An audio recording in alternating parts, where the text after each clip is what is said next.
3, 2, 1.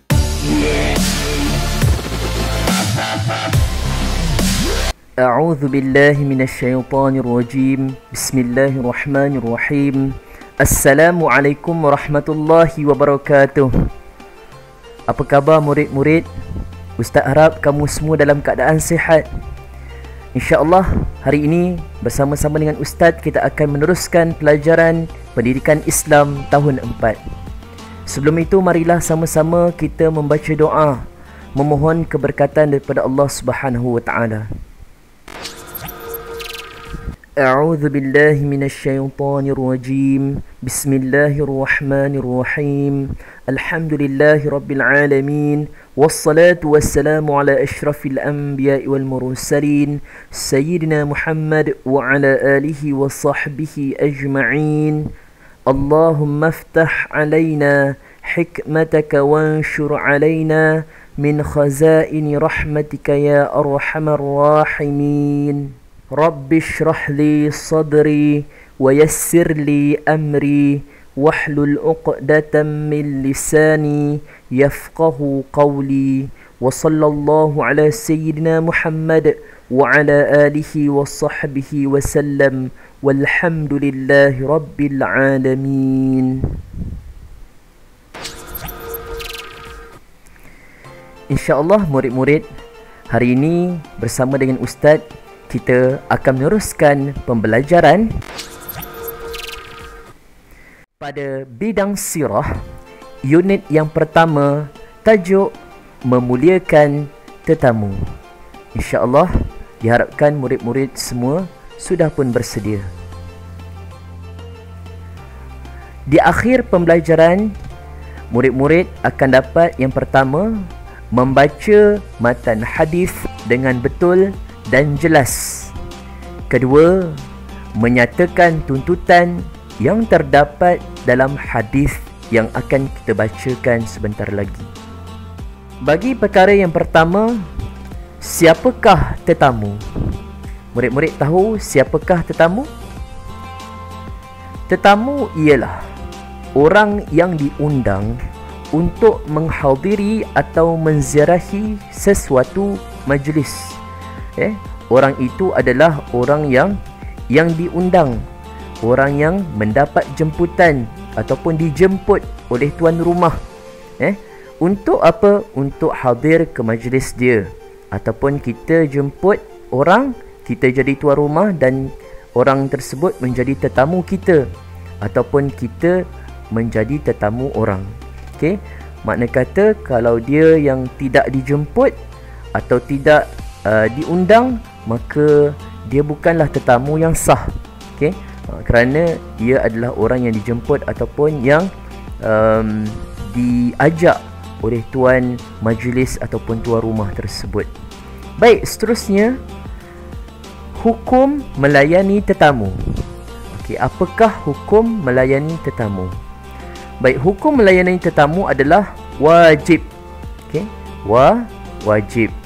Kerana apa? Kerana perbuatan ini merupakan bukti keimanan kepada Allah dan hari kiamat. Okey, maksudnya kita wajib untuk melayani tetamu kita.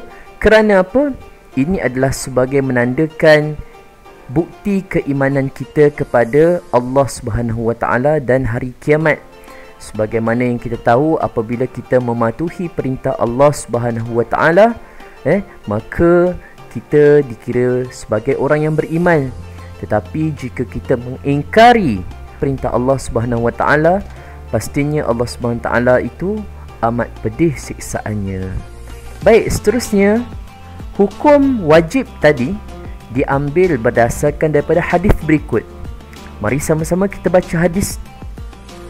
An Abi Shuraih Al-Khuza'i radhiyallahu anhu anna an-nabiy sallallahu alaihi wasallam qala man kana yu'minu billahi wal yawmil akhir falyukrim dhaifahu.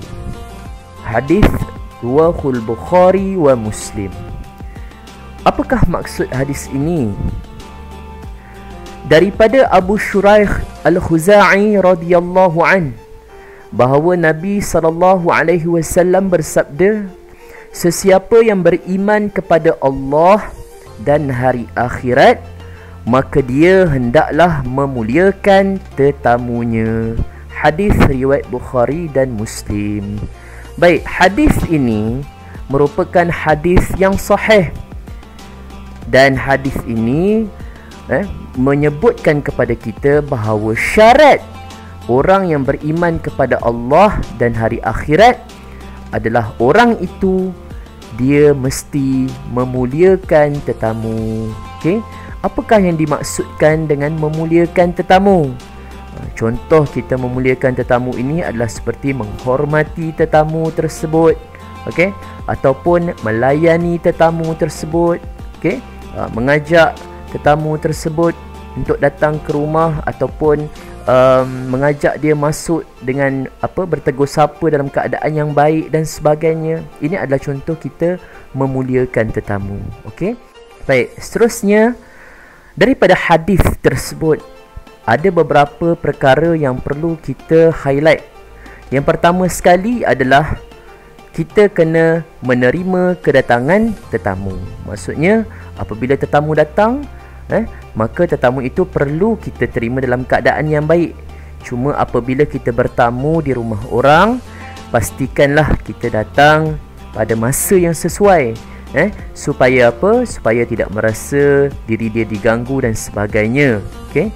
Kalau kita pula sebagai tuan rumah, kalau tetamu datang, maka terima kedatangan dia dengan baik. Baik, seterusnya murid-murid adalah melayani tetamu.